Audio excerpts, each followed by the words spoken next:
So Elon Musk just started a new political party, the American Party. I was going to say the first party in a long time. Maybe, you got the Green Party and the Libertarian Party, and uh, not a whole lot of success. And my first thought is, boy, this seems a little premature. We got to let the Republicans. Uh, it's only been 6 months since Trump's been elected, and the Republican Party, and this is really early. Um, and Trump didn't even start a new party. He took over the Republican Party. Um, and uh, this, but so I'm a little worried about this, and I'm wondering what Ben Shapiro is going to say tomorrow, Monday. Probably going to say this is a bad idea. And historically speaking, it's not usually successful. But also, Elon is a person who has been successful at things in multiple areas that were impossible. Rockets don't land themselves until Elon. Cars don't drive themselves until Elon. Electric cars don't exist until Elon. Chips do not exist inside a brain until Elon. Tunnels are not a thing except Elon. Satellite internet sucks until Elon. He's just done so many different things that didn't exist. They were impossible except Elon. But maybe Elon is seeing something that we don't see yet. We're still hoping that the Republican Party is going to cut the deficit, stop spending money. But even Ben Shapiro would say, we're just going to spend ourselves into oblivion. He's already said that. So he doesn't have a solution. So I listen to several key smart people, and I try to figure things out. That's what I do. So Scott Adams is one of the people I listen to. Mostly he talks about persuasion, but he's like, I don't claim to be good at knowing what is true, but I'm really good at knowing what isn't true. So he's kind of like the skeptic that says, no, I don't think that's a thing. When something comes into the news or whatever. So he's got that usefulness. Ben Shapiro is very, very smart in political commentary, and but then you've got Trump and Elon and all these people. So there's four top people that come to mind that I listen to. I listen to others, but not really in a serious matter, just more for entertainment purposes. The Republican Party started in the mid 1800s, and it overtook the Federalist Party, and it became the grand old party, even though the Democrat Party is older. And it had a lot of success. But that was 175 years ago, 160 some years ago. And no political party has been successful since in getting a president elected. Ross Perot was successful in getting a Democrat elected. That worked very well, if that was the goal. But Bill Clinton wasn't a bad president. I think he's probably the second best Democrat president this country's ever had. John Kennedy being the first. That's my opinion. Trump is the best Republican president ever. Reagan maybe second. Actually, Coolidge would be second. Coolidge, then Reagan. Silent Cal. Cal was, that's a whole interesting biography right there. Great president. His job was to say no to Congress. No, and veto bills. That's what he saw himself. And he he paid down the federal debt by 2/3. If that happened today, it would go from, what, 32 trillion down to 10 trillion? 10 trillion seems very manageable right now compared to where we're at. It's still not manageable if you're going to rack up $2 trillion a year or whatever. Nobody really understands what the bill's going to do because there's going to be new revenue. That's the other thing, is the tariff revenue is going to come in. It's not going to be a lot. 300 to 500 billion is what I predicted months ago on Facebook. I got a screenshot of it, saved it, whatever. Because everybody's like, the tariffs, blah, blah, blah, and it's going to destroy the economy, all that stuff. And I said, okay, 1 year from today, and this was like February or March or something like that. I said, most of the tariffs are going to be, or most of the trade deals are going to be done. And the federal government is going to bring in between $300 and $500 billion. And will that replace the income tax? No. But if you patch that together with corporate taxes, which that's another thing. I'm thinking about doing a whole video on that. But the corporate tax only brings in 3% of actual revenue to profits of corporate. If AI is telling me the truth here, so whether it's 15 or 40%, doesn't matter if you're only bringing 3% revenue. So I suspect Trump is going to get a new tax bill that eliminates a lot of loopholes in the corporate tax and brings the actual revenue up to 10, maybe more, 10 to 15%. And that'll bring in another $500 billion to the federal government. So I'd have to look at the numbers again, but that's going to be a significant chunk. So between tariffs and corporate taxes, we're looking at close to $1 trillion.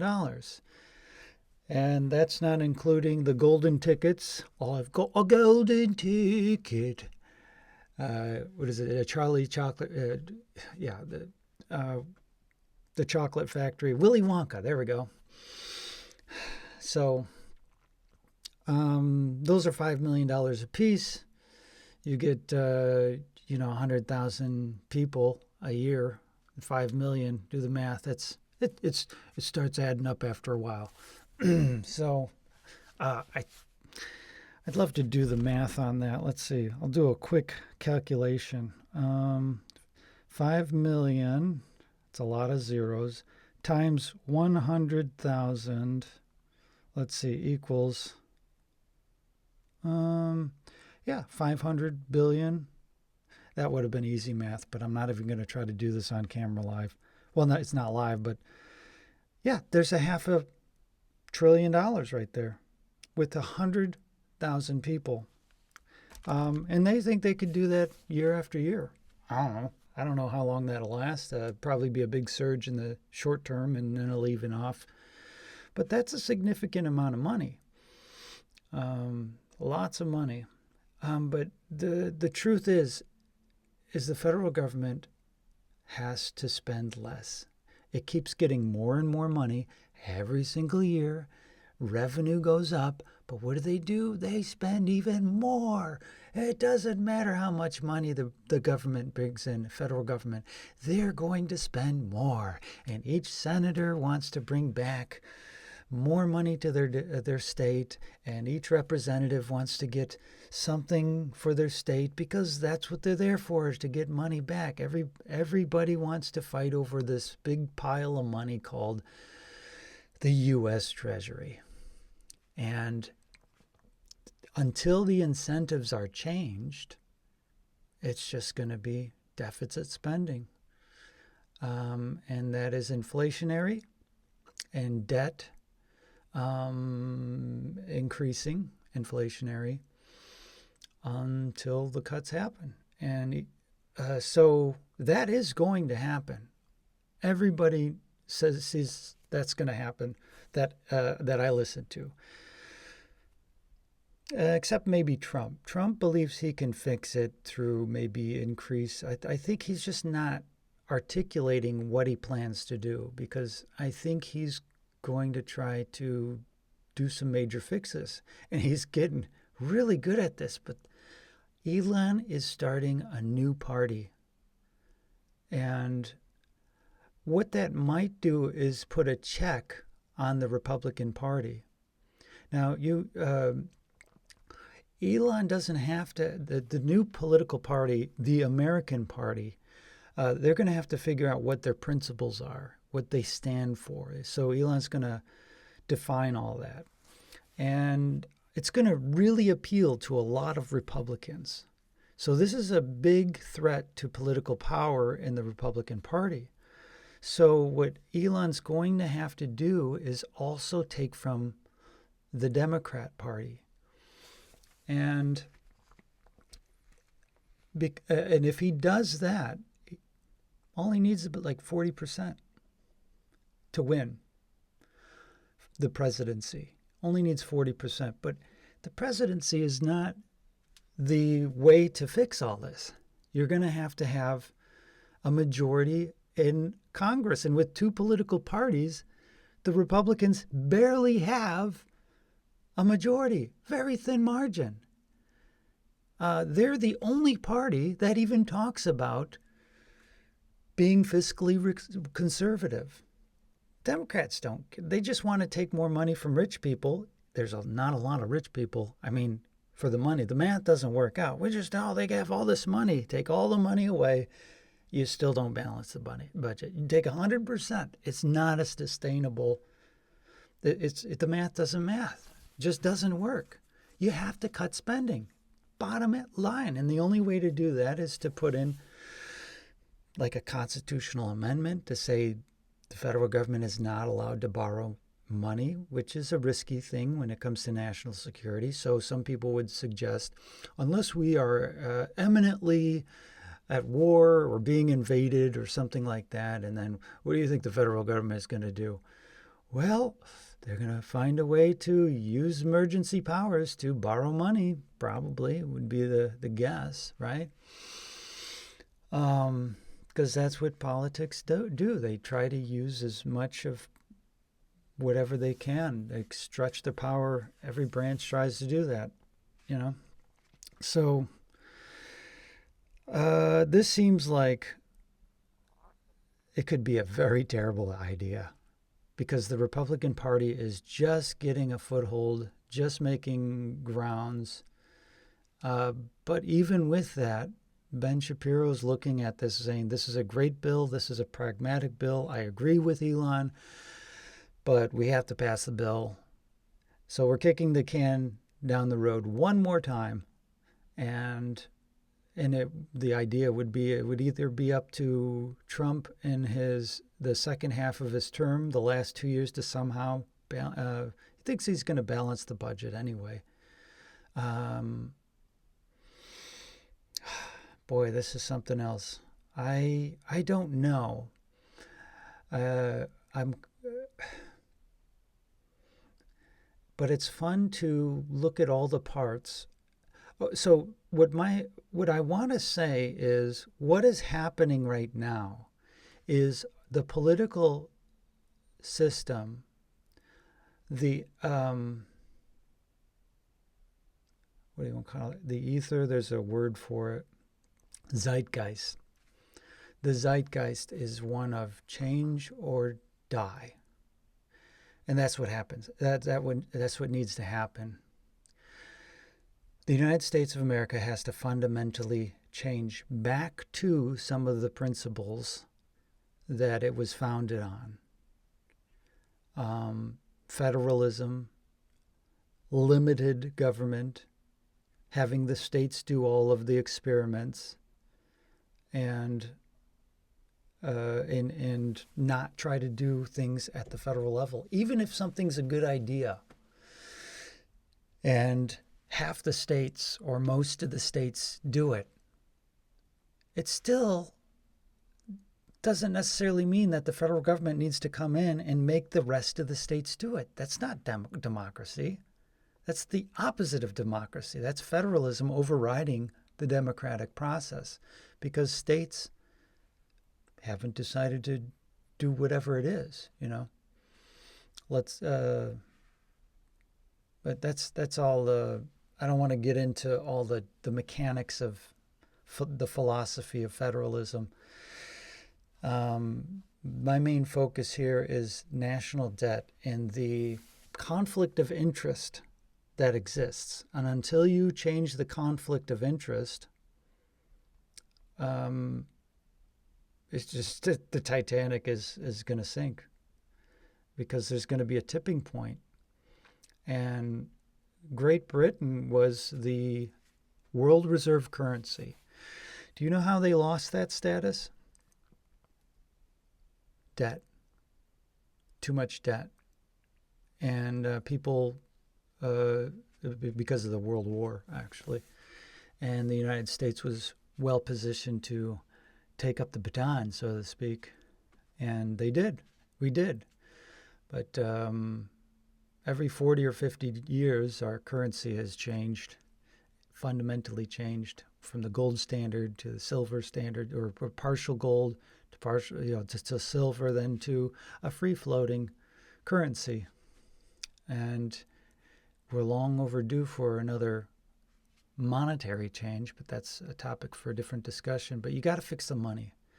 Really, you've got to fix the money. And the reason why we have inflationary money is, you guessed it, government overspending. Because they borrow money from where? Well, the Federal Reserve has a lot of this debt, but you're creating inflation by spending more than is taken in. Money has to come from somewhere. It's coming from foreign companies, countries, and all those who, and it's an inflationary effect because it's putting money into the economy. And you think, well, that's a good thing, right? We want more money in the economy. We want more goods and services in the economy. Money is just a reflection. It's like a mirror to reality. It is a mechanism to transfer wealth. But if you increase the supply of money, you're not changing the economy in a good way.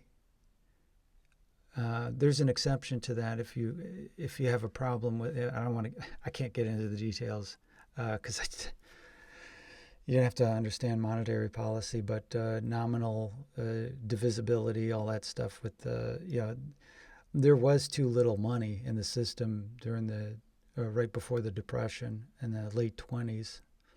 Deflation, double-digit deflation, meant money was scarce, and there so the economy grew so fast that it really choked out the money supply.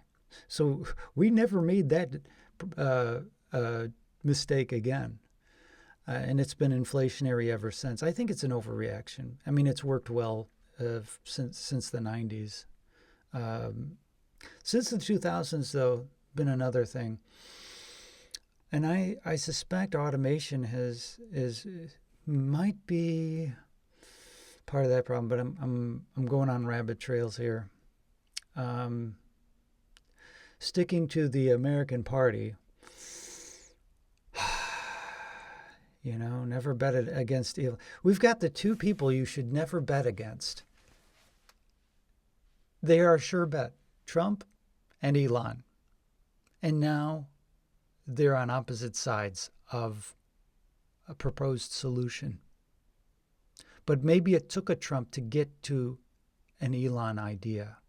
Maybe the Elon idea wouldn't have worked until there was a Trump, until there was a leader that could bring people to a point where they were ready for systematic change. And maybe the Republican Party would have immediately disappointed its base, or, I don't know.